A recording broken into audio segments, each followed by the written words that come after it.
নমস্কাৰ, স্বাগতম জনাইছো HKN নিউজ 24 সমূহ দৰ্শকসকলক মই AN চৌধুৰী। বন্ধুসকল, লগতে চাওঁ আহক আজিৰ কেইটামান গুৰুত্বপূৰ্ণ খবৰ। প্ৰথমটো খবৰ, নগাঁৱত বস্তাই বস্তাই জব্দ NRCৰ গুৰুত্বপূৰ্ণ অৰিজিনেল নথি। ইক্ৰামুল হুছেইন নামৰ এজন লোকে কঢ়িয়াই আনিছিল নথিখিনি। উচ্চতম ন্যায়ালয়ে NRCৰ পুনৰীক্ষণৰ আবেদন গ্ৰহণ কৰাৰ সময়তে ভয়ংকৰ ঘটনা। NRCৰ অৰিজিনেল গোপনীয় নথি কেনেকৈ পালেহি ইক্ৰামুলৰ হাত। বস্তাই বস্তাই NRCৰ নথি উদ্ধাৰক লৈ নগাঁৱত চাঞ্চল্যকৰ সৃষ্টি হৈছে।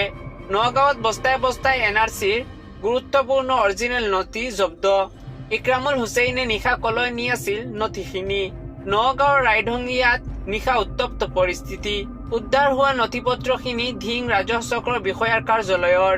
উচ্চতম ন্যায়ালয়ে NRCৰ পুনৰীক্ষণৰ আবেদন গ্ৰহণ কৰাৰ সময়তে ভয়ংকৰ ঘটনা। প্ৰত্যক্ষদৰ্শীৰ সন্দেহ উপজাত আটক কৰে ইক্ৰামুল হুছেইনক।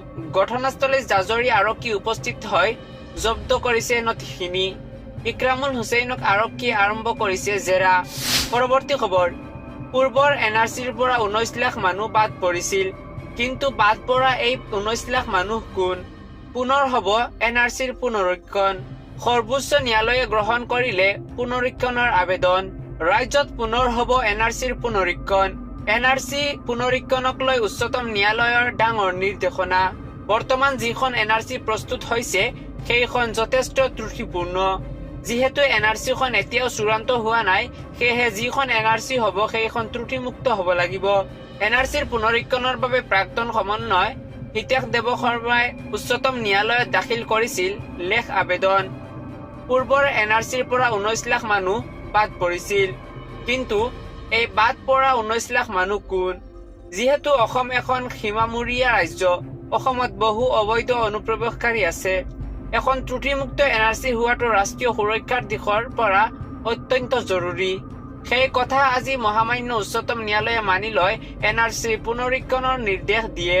ৰাজ্যত পুনৰ হ'ব NRCৰ পুনৰীক্ষণ। NRCৰ পুনৰীক্ষণক লৈ উচ্চতম ন্যায়ালয়ৰ ডাঙৰ ঘোষণা। দৰ্শকসকল, আৰু বহুতো গুৰুত্বপূৰ্ণ খবৰ আছে। তাৰ আগতে আপোনালোকক জনাও যে যদি আপোনালোকে এতিয়ালৈকে এইটো ভিডিঅ'ত লাইক কৰা নাই তেন্তে এতিয়াই লাইক কৰি লওক, আৰু এনেকুৱা ধৰণৰ নতুন নতুন ভিডিঅ' পাবলৈ চেনেলটো ছাবস্ক্ৰাইব কৰি কাষত থকা বেল আইকনটো প্ৰেছ কৰিব, যাতে যেতিয়াই মই যিবোৰ ভিডিঅ' আপলোড কৰোঁ তাৰ নটিফিকেশ্যন সকলোতকৈ আগত আপোনাৰ মোবাইলত যায়। পৰৱৰ্তী খবৰ, বহিৰাজ্যত কৰ্মৰত অসমীয়াৰ সৈতে শোকাবহ ঘটনা সংঘটিত হ'লে অসম চৰকাৰে ল'ব দায়িত্ব। মুখ্যমন্ত্ৰীয়ে কৰিলে বৃহৎ ঘোষণা। অসমৰ বাহিৰত কৰ্মৰত লোকসকলক লৈ ডাঙৰ ঘোষণা মুখ্যমন্ত্ৰী ডক্টৰ হিমন্ত বিশ্ব শৰ্মাৰ। বহিৰাজ্যত কৰ্মৰত অসমীয়াৰ মৃত্যু হ'লে চৰকাৰে ল'ব দায়িত্ব। বহিৰাজ্যত অধ্যয়নৰত ছাত্ৰ ছাত্ৰীৰ বাবেও এই আঁচনি যুগুত। চৰকাৰে সসন্মানেৰে স্বগৃহলৈ আনিব মৃতদেহ। মৰ্যাদাপূৰ্ণ সৎকাৰৰ ব্যৱস্থা আগবঢ়াব চৰকাৰে। অসম চৰকাৰে মুকলি কৰিছে শ্ৰদ্ধাঞ্জলি আঁচনি। অসম আৰক্ষীৰ বিশেষ বিভাগে কৰিব চোৱাচিতা।